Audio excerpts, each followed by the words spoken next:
This is Channel 2 News, coverage you can count on. The Truckee River is just completely flooding with water, so that's awesome.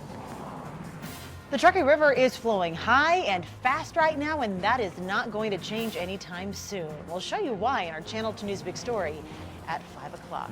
All right, a flood advisory is still in effect for the Truckee River as a lot of water is being released right now from Lake Tahoe. I'm Kristen Remington. And I'm Landon Miller. Thank you for joining us this afternoon. If you need proof of that, take a look at some of our video right now from Sky 2 that we collected earlier today of all of that water in and around Truckee, and oh my goodness, incredible sight. It really is. We have team coverage because of this. All that high water we're talking about. Chief Meteorologist Mike Alger is in the Weather Center with a look at the impacts of the melting snow. That's right, but first we're going to start with Paul Nelson, who's live along the Truckee River at Rock Park. Paul? Yeah, Landon and Kristen, take a look at how much water is flowing through Reno and Sparks. You might be wondering why there's so much, and the reason is because there has to be enough room in the reservoirs for the eventual snow runoff. Now, usually they start storing that runoff in early April. This year, it might take till early June. Water is pouring out of the Tahoe City Dam at a rate we haven't seen since 1999, 2,000 cubic feet per second.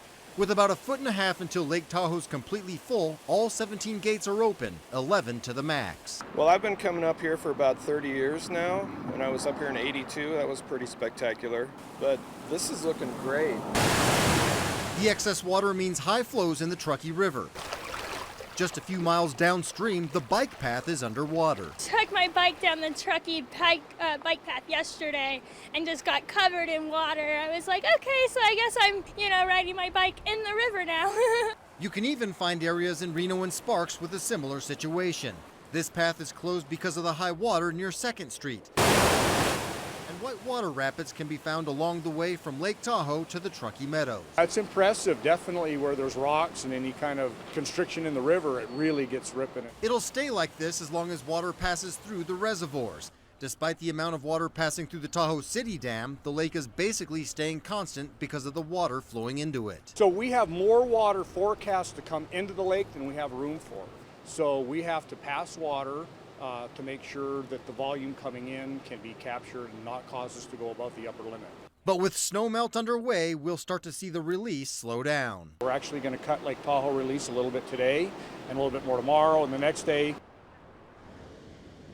Despite the cutbacks, don't expect the river flows to slow down very much through Reno and Sparks, because just in a couple of days, the river's got more of that brown tint. That's a result of sediment washing into the river, and we can really expect that to be a clear sign that winter or that spring runoff has begun. Covering the big story live, Paul Nelson, Channel 2 News.